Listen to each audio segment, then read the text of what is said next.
నువ్వు కూడా పాడతావు ఆ పాట. ఏం పాట?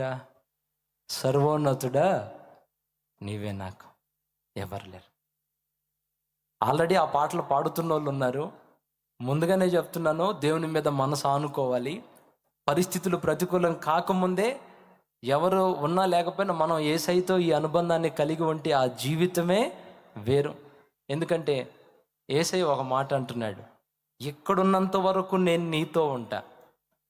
ఇక్కడ ఒకవేళ నువ్వు కన్ను మూస్తే అక్కడ నువ్వు నాతో ఉంటావు.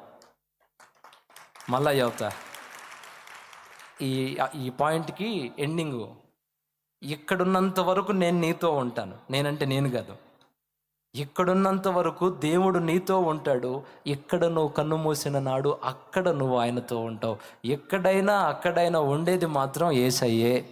ఆయన తప్ప ఇంకొక నాదుడు మనకి లేరు. అంతవరకు మనసులో పెట్టుకోండి. ఇక